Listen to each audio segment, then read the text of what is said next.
Merci. Bonsoir tout le monde, honorable assistance.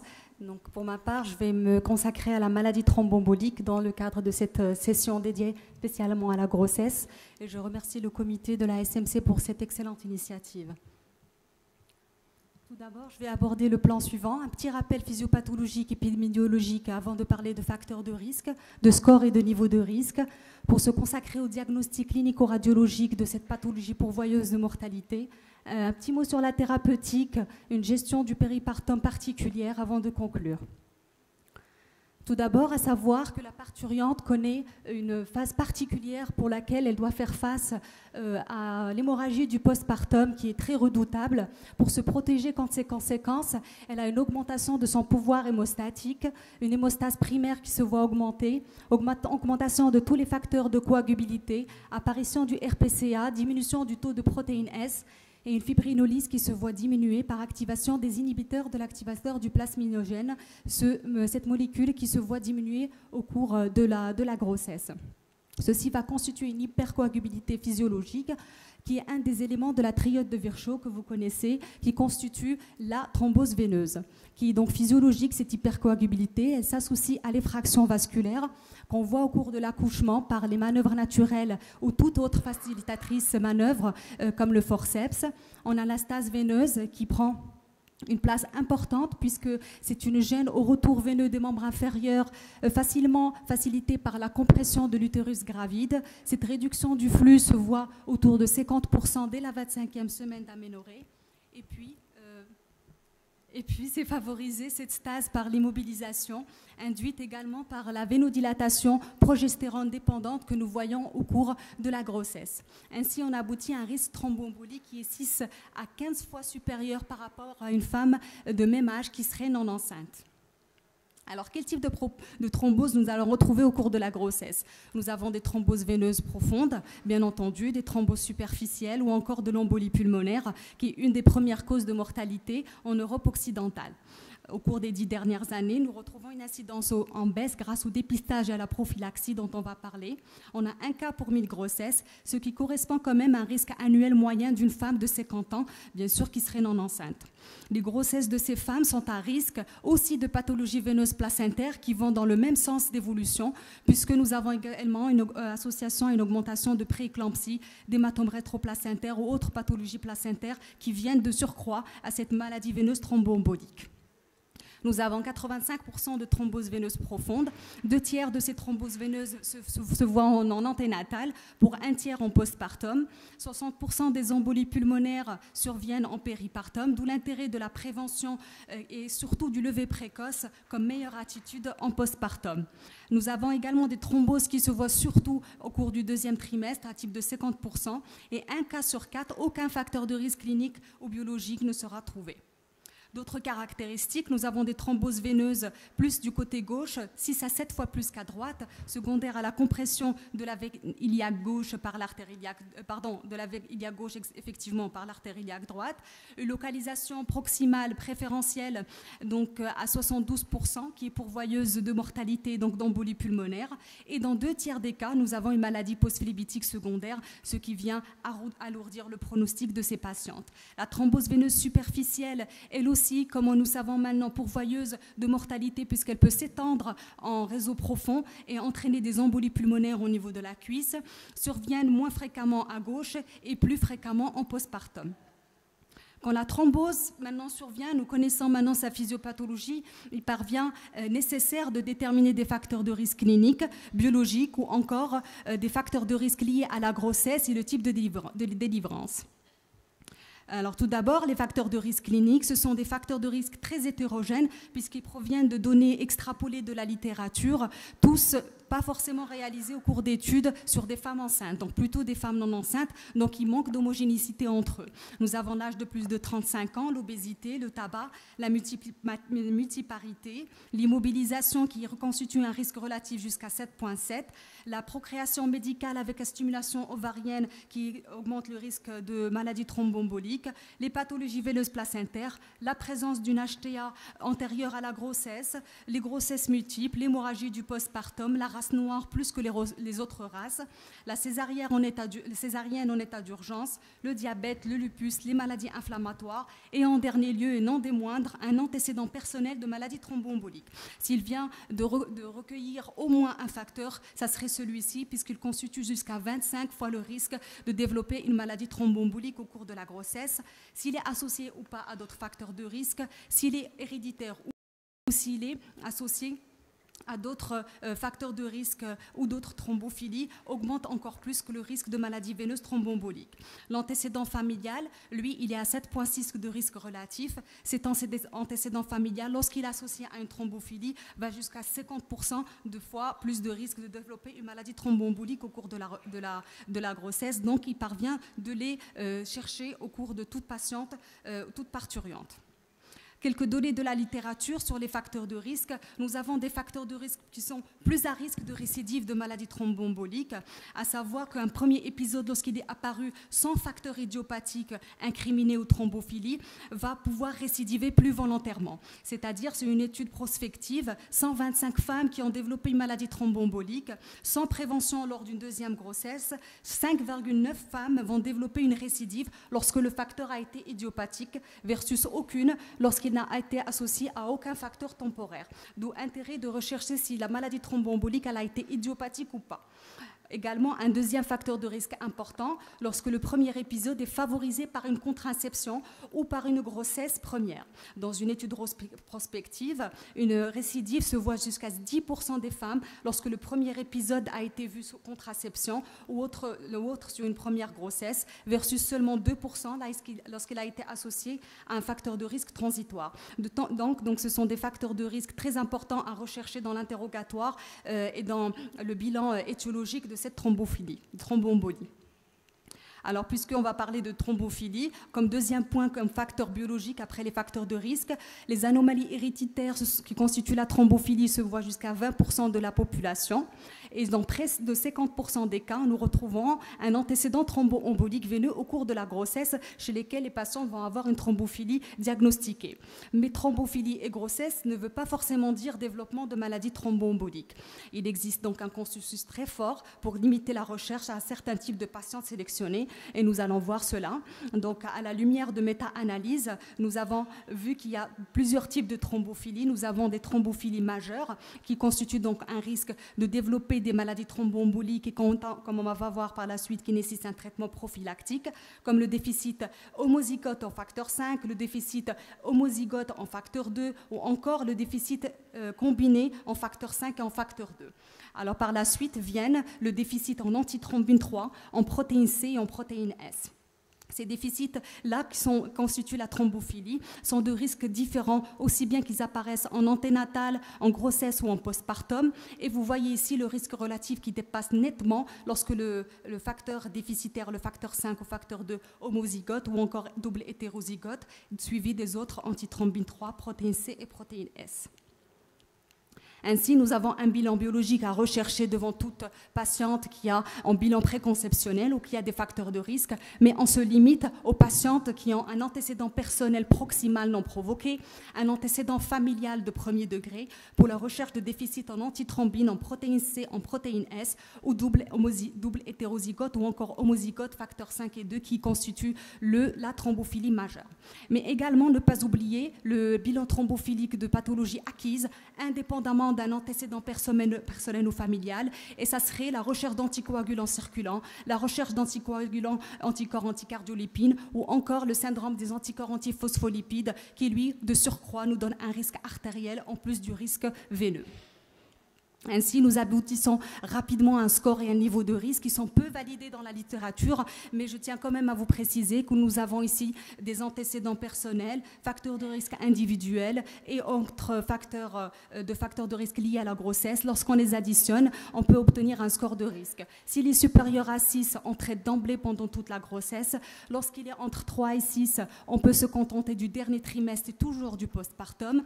Et lorsqu'il est inférieur à 3, on peut ne pas prévenir prévenir pendant la grossesse le risque de maladie thromboembolique. Mais on a des niveaux de risque qui sont très différents. On est à un niveau de risque très élevé lorsqu'une parturiente, bien entendu, est sous traitement anticoagulant avec une thrombophilie connue. On est à un risque plutôt élevé lorsqu'on a un antécédent personnel idiopathique ou, comme je vous l'ai signalé, sous grossesse ou encore sous œstroprogestatif, même en absence de thrombophilie. Et on est à un risque élevé lorsqu'on a une thrombophilie majeure avec un facteur de risque transitoire.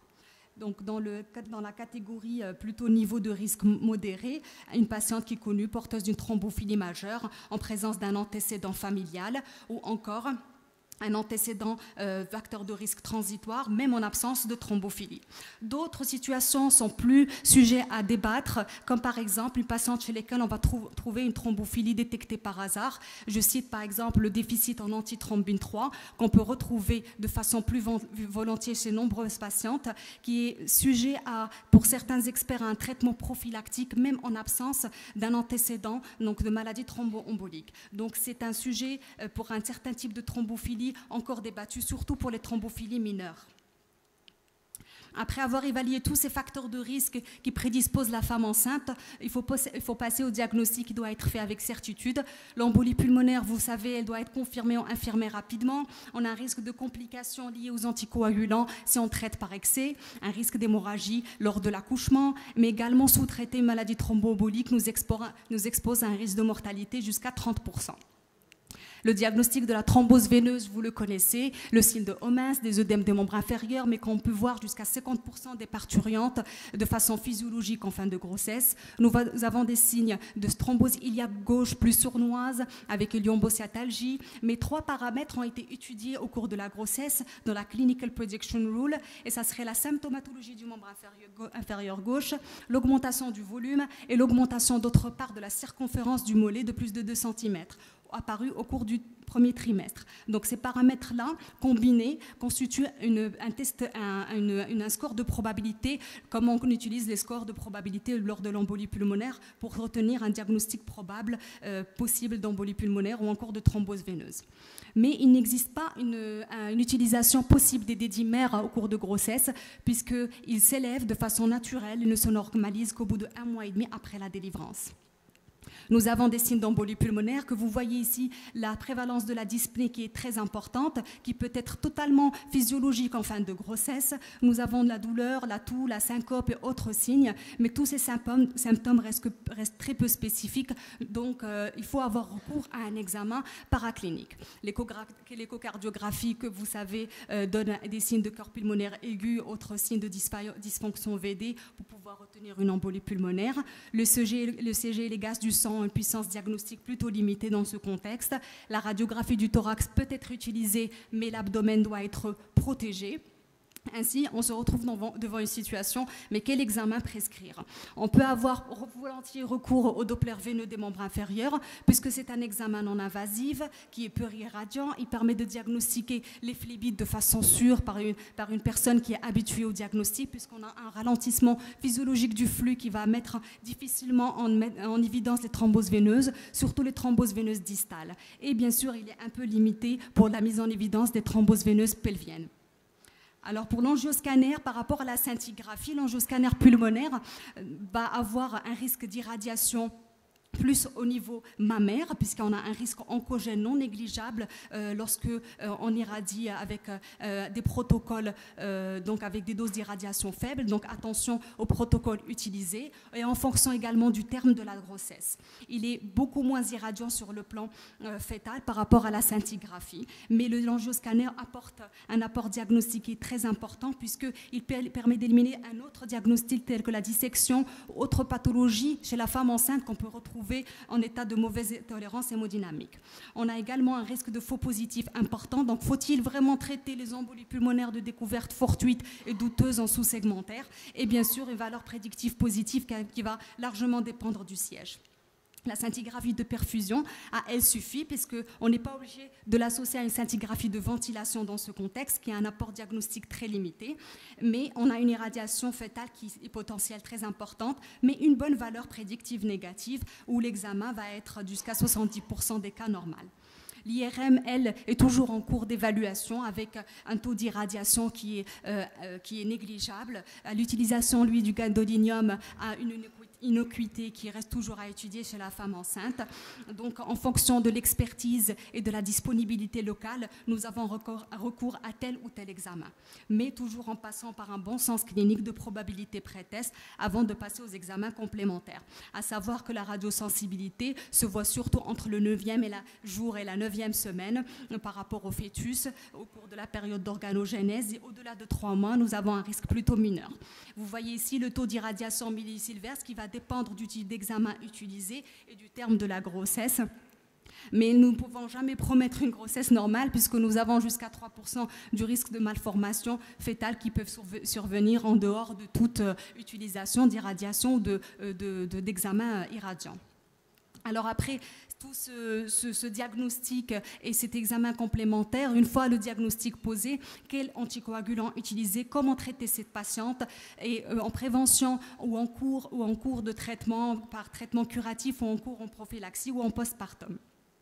Devant une situation d'embolie pulmonaire grave avec retentissement clinique, nous pouvons mettre en jeu le pronostic vital. Un traitement par thrombolytique peut être indiqué en dépit de tout le risque de saignement que nous pouvons avoir, jusqu'à 14% durant cette période gestationnelle. Le protocole le plus utilisé, contrairement à actuellement en embolie pulmonaire hors grossesse, nous utilisons la métalyse. Ici, on utilisera plus la RTPA en 100 mg sur 2 heures. Les parino fractionnés préférés à l'HPPM comme traitement anticoagulant adjuvant. L'HPPM, par ailleurs, constitue la molécule de prédilection au cours de la grossesse en première intention. Moins de thrombopénie, moins de perte osseuse, moins de risque de thrombopénie en immuno-induite, mais nécessite une surveillance par NFS. La surveillance de l'activité anti-10A dont on a parlé tout à l'heure nécessite une valeur cible entre 0,5 et 1, mais les recommandations de la Société française d'anesthésie et réanimation ne préconisent pas ce monitorage durant la grossesse, sauf pour les petits poids ou encore la prise de poids excessive. Et les HPPM sont autorisés au cours de l'allaitement.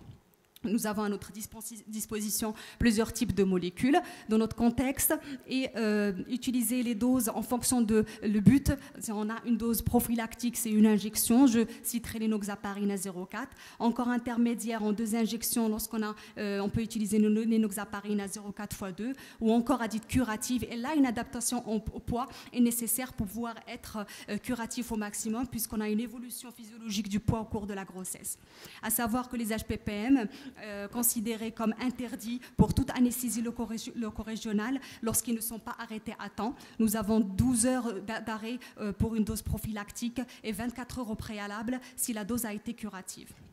L'héparine standard, elle, peut être utilisée pour le traitement de la maladie thromboembolique, mais ça dépend du risque et de situations particulières. Nous avons le risque d'insuffisance rénale et le risque de saignement. Donc, lorsque l'anticoagulant doit être interrompu rapidement, il faut avoir recours à la HNF et à on a également un risque d'ostéoporose et l'héparine peut être utilisée au cours de l'allaitement. D'autres molécules que nous connaissons, vous pouvez vous poser la question, les héparinoïdes peuvent être utilisés en cas d'immunothrombopénie immuno-induite.